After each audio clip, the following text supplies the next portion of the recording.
जो कोचेज होते हैं वो खुद लड़कियों का शोषण करते हैं, महिला कोचों के साथ में बुरा बर्ताव करते हैं। और अध्यक्ष जी ने खुद पता नहीं कितनी लड़कियों का शोषण किया। कतई नहीं हुआ, कतई नहीं हुआ। एक भी सामना कर दे तो मैं फांसी पर लटक जाऊं। जो कोचेज होते हैं वो खुद लड़कियों का शोषण करते हैं, महिला कोचों के साथ में बुरा बर्ताव करते हैं। ये जो बात आप कह रही है विनेश जी शोषण वाली, ये आपकी जानकारी में कुछ ऐसा आया है? मैं नेशनल कैंप है, जी जूनियर्स जी का है, कोई सीनियर खिलाड़ी है? नेशनल कैंप्स में जो कोचेज होते हैं सभी कोच नहीं है उसमें, लेकिन कुछ कोचेज हैं जो फेडरेशन के खास हैं, जो खुद शोषण करते हैं, महिला कोचों के साथ में गलत व्यवहार करते हैं। उसकी मैंने आवाज उठाई है इस बार, और उसके बावजूद भी वही चीफ कोच नेशनल कैंप में लगाए गए हैं। अच्छा, हाँ जी जी जी जी जी एक आपने कोचेस की बात बोली, दूसरा और जी डिमांड, और वही कोचेज जो कैंप में लड़कियां होती हैं उनके साथ में बातचीत करवाते हैं लड़कियों की, शोषण करवाने के लिए ही। और अध्यक्ष जी ने खुद पता नहीं कितनी लड़कियों का शोषण किया आज तक। हरासमेंट हुआ या नहीं हुआ? हाँ। कतई नहीं हुआ, कतई नहीं हुआ। एक भी सामना कर दे तो मैं फांसी पर लटक जाऊं। यौन शोषण नहीं हुआ, कोई यौन शोषण जैसा नहीं हुआ, क्यों लगाएगा? नहीं हुआ, नहीं हुआ, वो कह रहे थे मोदी जी को बताएं। बार बार नहीं हुआ। और सर एक या दो नहीं, कई रेसलर नहीं हुआ, नहीं हुआ। एक भी रेसलर खड़ा कर दो, एक भी रेसलर खड़ा कर दो। सामने तो होना चाहिए, कोई तो होना चाहिए सामने। कि सांसद जी ने, ब्रजभूषण सिंह जी ने, फेडरेशन के जो अध्यक्ष हैं, उन्होंने फला खिलाड़ी का शोषण किया है, सामने होना चाहिए, नहीं होना चाहिए। बहुत सारे जर्नलिस्ट जो स्पोर्ट्स को कवर करते हैं उनको पता है कि कितने पावरफुल वो हैं, कितने बार के वो एमपी हैं, पैसा उनके पास है, पावर में वो बैठे हैं, पावर पोजीशन पे बैठे हैं। तो हम एथलीट को मतलब ये कि वो पहली बात तो हमारे पास धमकी आती है छोटी छोटी चीजों के लिए कि आपको जान से मरवा देंगे, जान से बढ़ के तो कुछ नहीं देता है। विनेश कौन देता है? ये उनके जो खास लोग हैं उनके फोन पे नाम जब लीजिए। मतलब फेडरेशन मैं नाम जब जरूरत होगी मैं नाम लूंगी, मैं ऐसे ओपन में नाम लूंगी तो मेरे लिए भी एक लीगली मेरे लिए भी वो हो जाएगा। लेकिन हाँ, जब जरूरत होगी मैं नाम भी लूंगी। टोक्यो ओलंपिक्स के बाद में फेडरेशन के ही खास बंदे हैं। फेडरेशन में दो तीन लोग काम करते हैं। एक विनोद तोमर जो भारत सरकार के आदमी है, ठीक है, एक दो उनके सहायक, और मैं आता जाता रहता हूं। तो जिस समय फेडरेशन के लोगों ने या किसी ने उनको धमकी दी तो मुझसे कह सकती थी, खेल मंत्री से कह सकती थी, पीएम मोदी से कह सकती थी, पुलिस को कंप्लेंट कर सकती थी। लखनऊ में कैंप क्यों लगाया जाता है? हमने प्रधानमंत्री जी से लेके हमने खेल मंत्री जी से ले, हमने सबको रिक्वेस्ट करके हमने लेटर भी बना है। वहाँ शोषण इजिली हो पाए और उनका वहाँ रीच इजिली। रेसलर है। हमारे लिए कहा गया कि लखनऊ में कैंप इसलिए लगाया जाता है कि खिलाड़ियों को घर बुलाया जा सके। मैं जेड श्रेणी सुरक्षा प्राप्त आदमी हूं और मैं अपने घर पर स्वयं नहीं रुकता हूं। मेरा घर वहां से 120-30 किलोमीटर है। मेरा घर है लखनऊ में, लेकिन मैं यदा कदा साल में एक बार या दो बार रुकता हूं। और सबसे बड़ी बात यहां है, अन्यथा मत लीजिएगा, एक शेर बोलना चाहता हूं कि इसीलिए तो डगर डगर बदनाम हो गए मेरे आंसू, इसीलिए तो नगर नगर बदनाम हो गए मेरे आंसू। मैं उनका हो गया कि जिनका कोई पहरेदार नहीं था।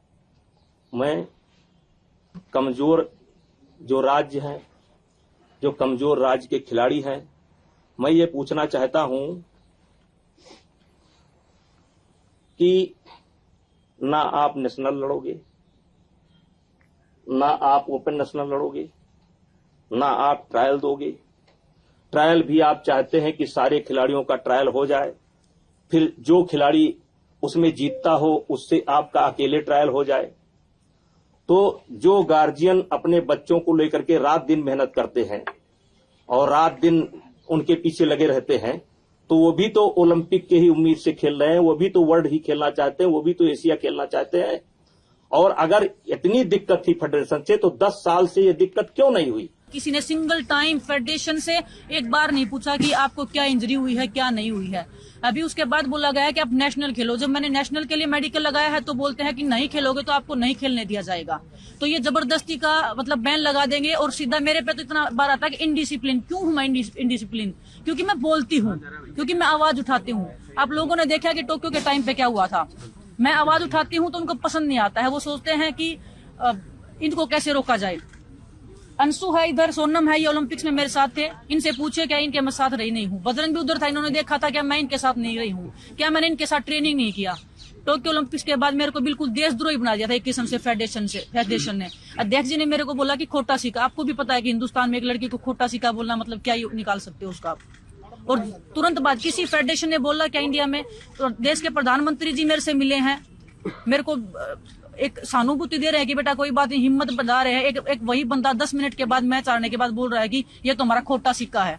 मेरी फैमिली को कैसा लगा होगा, मैं किस दौर से गुजरी थी उस टाइम पे। फेडरेशन ने मेरे को कितना मेंटल टॉर्चर किया था, मैं किसको बताऊं। जब मैंने वो आर्टिकल लिखा था काफी लोगों ने बोला कि ये एक कवर अप करने के लिए, कवर अप नहीं था वो एक रियल स्टोरी थी एक एथलीट की, और हर एक एथलीट को पता है कि हम किस दौर से गुजर रहे हैं।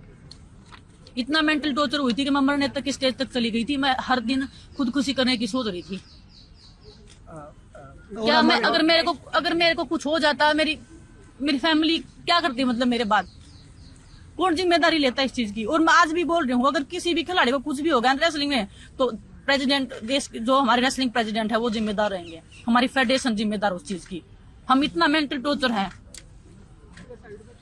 बजरंग मेरे को बोलते हैं कि मेंटली वीक है, मैं मेंटली वीक नहीं हूँ। मैं 10 सालों से मैं सीनियर में खेल रही हूँ, उसके बाद भी मेरे को बोल दिया जाता है कि हाँ चलो इसका तो मेंटल स्टेटस ठीक नहीं है। इसको तो बहुत गुस्सा आता है, मेरे को गुस्सा नहीं आता। मेरी फैमिली से पूछो, जब मेरा जिस रेसलिंग को मैं 5 साल से जब 5 साल की थी मैं तब से मैं लड़ रही हूँ, उस रेसलिंग को मैं जीतती हूँ हर दिन। अगर वो रेसलिंग में से कोई छीनने की कोशिश करता है, मेरे को गुस्सा उस टाइम पे आता है। भाई साहब, कॉमनवेल्थ की ट्रायल हो रही थी और ऐसी स्थिति थी, उस कैसेट को उठा करके देख लीजिए। मैंने उस लड़की से जाकर के बोला, बेटा देखो मैं देख रहा हूं कि तुम्हारा पॉइंट है, लेकिन अगर तुम बड़े खिलाड़ी हो, तुम थोड़े दिन सब्र कर लो, नहीं तो ये मेरे ऊपर आरोप लगा देगी कि मैंने जानबूझ करके हरवा दिया। एक पॉइंट से जीत करके कॉमनवेल्थ गई है। मेरे को 2 साल के लिए बैन कर रहे थे इनडिसिप्लिन में, जबकि मेरा कोई गलती नहीं था। अगर मेरा गलती था, मैंने सिंगलेट पहना था, वो भी क्या उस सिंगलेट पे विनेश नहीं लिखा था? क्या उस सिंगलेट पे तिरंगा नहीं था? क्या उस सिंगलेट पे इंडिया नहीं लिखा था? इतना जो हमारा किट होता है वो इतना 0 क्वालिटी का होता है कि हम उसको पहन के कंफर्टेबली फील नहीं करते, तो मैट पे क्या ही रेसलिंग करेंगे। और मेंटल कितना वो होता है कि हम अगर अच्छे से कॉस्ट्यूम नहीं पहन रहे, हमारी फैमिली देख रही है अच्छे से किट नहीं पहन रहे हैं, तो मैंने सिर्फ वो सोच के कि ओलंपिक्स में आई हूँ, मेरे माइंड में 1% कहीं पे ये नहीं होना चाहिए कि ये हो रहा है, सिर्फ मेरा रेसलिंग पे फोकस होना चाहिए, इस करके मैंने वो कॉस्ट्यूम पहना था। विनेश फोगाट से मैं पूछना चाहता हूं कि ओलंपिक का जब एक ड्रेस होता है जो मान्यता प्राप्त होता है, तो क्या मजबूरी थी कि आप एक कंपनी का कॉस्ट्यूम पहन करके लड़ी? मिसबिहेव किया था आपने क्या जब वो मिलने आई थी आपसे? हमने उसको इतना सपोर्ट किया है, उतना सपोर्ट किया है उसको, इतना सपोर्ट किया है कि हारने के बाद भी मैंने उसको सपोर्ट किया है, उससे खोज करके जाकर के मिला। उन्होंने ये कहा है कि वो कॉस्ट्यूम खराब था इसलिए मैं फोर्स थी वो पहनने के लिए, और उन्होंने ये भी कहा कि आपने उनको बोला खोटा सिक्का। हाँ, और बहुत बहस भी हुई। नहीं, कुश्ती हारने के बाद वो मुझसे मिली थी, मैंने उसके सर पर हाथ रखा, चलो बेटा कोई बात नहीं है, परेशान होने की जरूरत नहीं है। बजरंग पूनिया की जब कुश्ती थी तब मैंने बजरंग पूनिया को बकअप किया। मेरा दुर्भाग्य है या सौभाग्य है कि हर खिलाड़ी को मैं पर्सनली मिलकर के बकअप जरूर करता हूं, कुश्ती के पहले भी और कुश्ती के बाद भी।